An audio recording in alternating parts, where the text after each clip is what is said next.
माँ भारती को प्रणाम करता हूँ, सबके अपने इस गुरु माता पिता को प्रणाम करता हूँ। बच्चों बहुत ढेर सारा लाड प्यार, और सभी लोगों को खुशी खुशी और प्यार भरी बहुत सारी राम राम। आज दो महत्वपूर्ण विषय पर बात करेंगे। बहुत सारे लोगों को ये चिंता है और बहुत सारे लोगों के ऐसे प्रश्न भी आते हैं कि उनके बच्चों को नौकरी कैसे मिलेगी।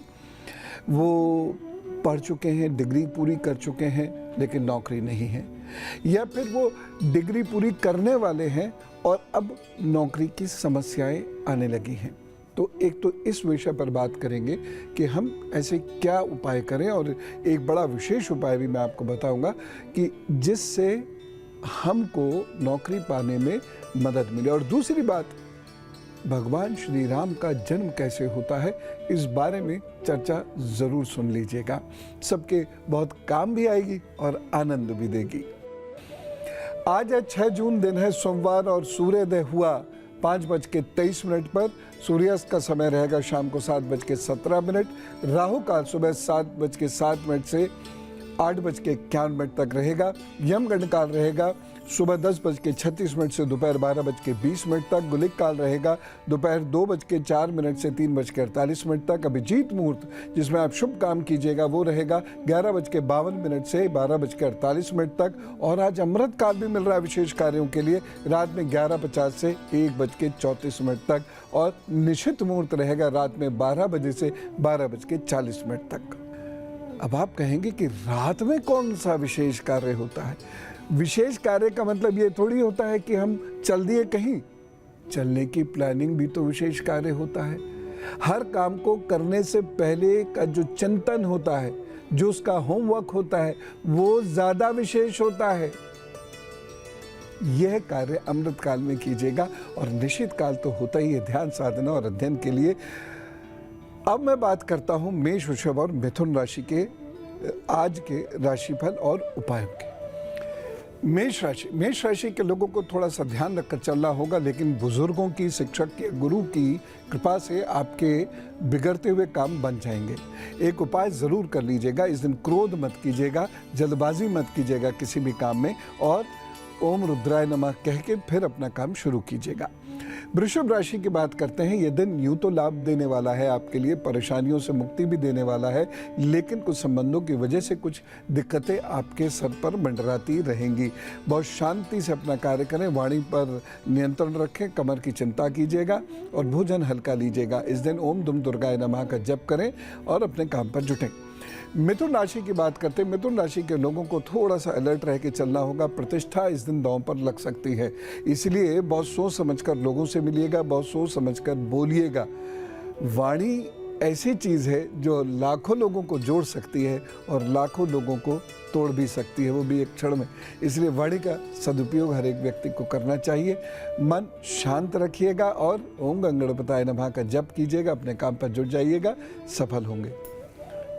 तो इससे पहले कि मैं आपको ये बताऊं कि नौकरी के लिए क्या उपाय हमें करने चाहिए, उमा जी से बात कर लेते हैं। दिल्ली से हमारे साथ हैं जी। राम राम जी। गुरु जी नमस्कार जी।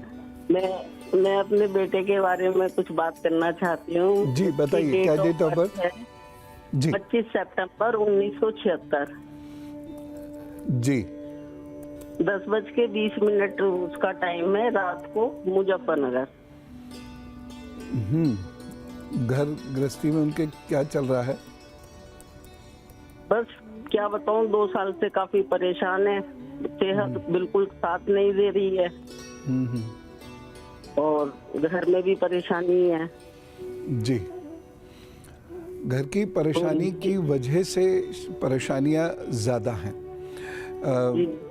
बाकी रही बात सेहत की ऐसी कोई बड़ी समस्या नहीं है। बस खान पान पर ध्यान दें और किसी भी किस्म का नशा या चाय कॉफ़ी का ज़्यादा सेवन या तंबाकू आदि किसी भी चीज़ का सेवन एकदम बंद करना होगा। दिन में 2 बार गुनगुना पानी ज़रूर लें, कम से कम 3 गिलास, और उसके साथ साथ ठंडी चीज़ें एकदम बंद कर दें। और थोड़ी थोड़ी देर में चाहे बिस्किट ही खाएं, लेकिन खाते रहें, लेकिन चाय कॉफ़ी के बिना। 2 महीने इस प्रकार से काम करें। साथ ही साथ ऐसी चीज़ें जैसे खीरा है, दालें हैं, वो ना लें। हाँ, मूंग की दाल ले सकते हैं 1 महीने तक, ऐसा कर लें, वो अपने आप को फिट महसूस करेंगे।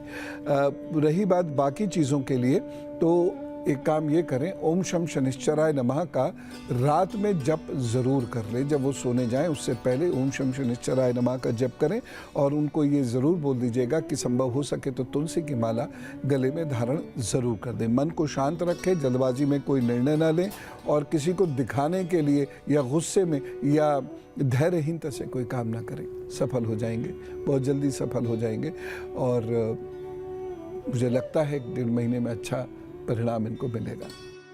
अब हम बात करेंगे नौकरी की, क्योंकि नौकरी को लेकर माता पिताओं की चिंता होती है, वाजिब भी है।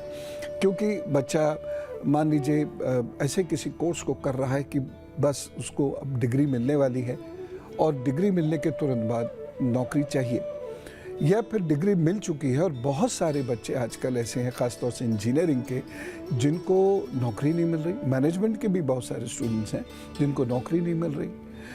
मैं बच्चों से इसीलिए कहता हूँ, इतनी मेहनत करो 12th में या 12th के बाद, इतनी मेहनत करो कि ऐसे किसी प्रतिष्ठित संस्थान में पहुँचने की कोशिश करो जहाँ आपको कैंपस इंटरव्यू से खड़े होने का, संभलने का मौका मिल जाए, यानी वहीं से नौकरी मिल जाए। लेकिन उस वक्त तो बच्चे जो है मौज मस्ती में गुजार देते हैं, और फिर उनको माता पिता से ये एश्योरेंस रहता है कि चिंता नहीं करूँ, पैसे वाली सीट से तेरा एडमिशन करा देंगे। लेकिन उसके बाद फिर नौकरी की दिक्कत आती है। कैरिबर को डेवलप करना चाहिए युवाओं को।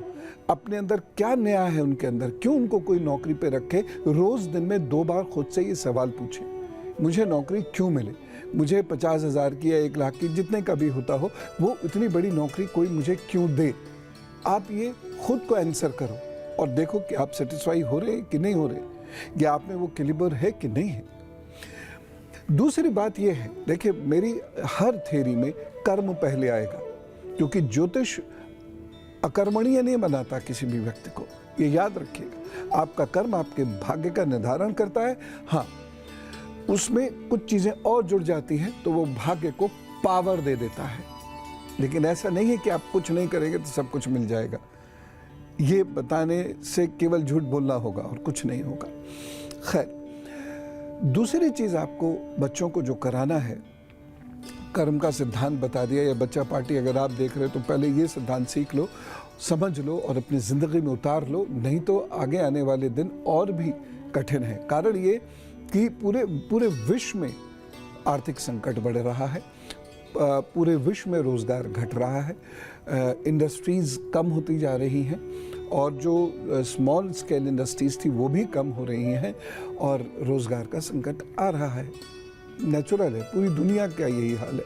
अगली बात हम करते हैं कि सूर्य की पूजा आप लोग अवश्य करना शुरू कर दें। इसको ऐसे एक सामान्य सा उपाय करके मत छोड़िएगा। सूर्य के सामने खड़े हों और सूर्य को जल दें, और सूर्य के सामने बैठें और 20 मिनट तक ओम घृणी सूर्याय नमः का रोज जप करना शुरू कर दीजिए। ठीक है, तो एक कर्म को मजबूत करना है, दूसरा सूर्य को मजबूत करना है, तीसरा कार्य जो आपको करना है वो ये है कि जब तक आप किसी अच्छी जगह क्वालिफाई ना कर जाएं, तब तक अपना फोकस आप अपने डेवलपमेंट पर रोज रखेंगे। यानी रोज आप कुछ क्या नया कर रहे हैं, अपने फील्ड से रिलेटेड रोज क्या आपने आप पढ़ रहे हैं। कोई सपोर्ट करके, आपकी सिफारिश लगवा के आपको थोड़े बहुत दिनों तो पैसा दिलवा देगा, लेकिन जिस कंपनी में आप जाएंगे वो आपको ढोएगी नहीं। और क्यों ढोए, हम ढोलेंगे क्या, आप ढोलेंगे क्या। इसलिए कुछ रोज नया सीखिए। आप मान लीजिए किसी कंपनी के एचआर में जॉब करना चाहते हैं, तो लेटेस्ट पॉलिसीज़ क्या हैं एचआर की। दुनिया में जिन यूनिवर्सिटीज़ में एचआर पढ़ाया जा रहा है वहाँ लेटेस्ट सिलेबस क्या है, या एचआर की डिमांड क्या है, डिमांड में ट्रेंड्स में क्या चेंज आ रहा है, वगैरह वगैरह। और साथ ही साथ एक चीज़ और मैं आपको बता रहा हूँ जिससे आपको नौकरी मिलने में बहुत आसानी होगी, और वो है गौ माता की सेवा। पहली रोटी खुद बनाइए, चाहे आड़ी तिरछी कैसे भी बने। हाँ, बाहर है, हॉस्टल में है, एक अलग बात है, तो आप ख़रीद के दे दीजिए या ब्रेड खिला दीजिए, लेकिन मैदे वाली ब्रेड नहीं, आटे वाली ब्रेड खिला दीजिए। गाय को पहला ग्रास, अपने खाने से पहले गाय का ग्रास निकाल के रख दीजिए, फिर आप नाश्ता कीजिए, फिर जब आप अपने काम पे जाएं उस वक्त कोई आपको गौ माता मिल जाए तो दे दीजिएगा। दे कभी भी दे, लेकिन निकाल के सबसे पहले रखना है। ये हुए 3 उपाय, और भी मैं अभी बता रहा हूं, और ये उपाय मैं जो बता रहा हूं इससे काम बनेगा। आप निश्चिंत रहिए। कर्म पक्ष मजबूत आप कीजिए, भाग्य पक्ष मजबूत करने के रास्ते मैं बता रहा हूं, आप उनका अभ्यास कर लीजिए, मैया की कृपा जरूर होगी। एक खास उपाय मैं अभी आपको बता दे रहा हूं, वो आपके भाग्य पक्ष को जरूर मजबूत करेगा। कौड़ी होती है ना, कौड़ी ले लीजिए 5, गायत्री का यज्ञ कीजिए और उसमें उपले पर वो 5 कौड़ी रख दीजिए, ठीक है। उसको गर्म होकर भस्म बन जाने दीजिए। वो जब भस्म बन जाएगी तो उसको फिर एक पुड़िया में उठाकर रख लीजिए, और रोज़ रात को जब आप नौकरी के लिए इंटरव्यूज़ देना या फॉर्म भरना शुरू करें, रोज़ रात को किसी भी बहते हुए पानी में, कोई कैसा भी पानी हो वो, उसमें लेकिन बहता हुआ हो बस, उसमें एक चुटकी डाल देना शुरू कर दीजिए। जब वो ख़त्म हो जाए फिर बनाइए। इसे आपने रविवार को बनाना है, ठीक। ये करना शुरू तो कीजिए और आप देखिएगा। देखिए, कुछ संघर्ष तो होते ही हैं जो सबको करने होते हैं, लेकिन इस संघर्ष से आपको लाभ अवश्य होगा। और मैं अभी आपको और बहुत सारी चीज़ें बताने वाला हूँ, चिंता नहीं कीजिए। बच्चों की नौकरी लगेगी, टाइम से लगेगी, उन्नति भी होगी। हाँ, बात मेरी माननी पड़ेगी, बहुत सीधी सी बात है।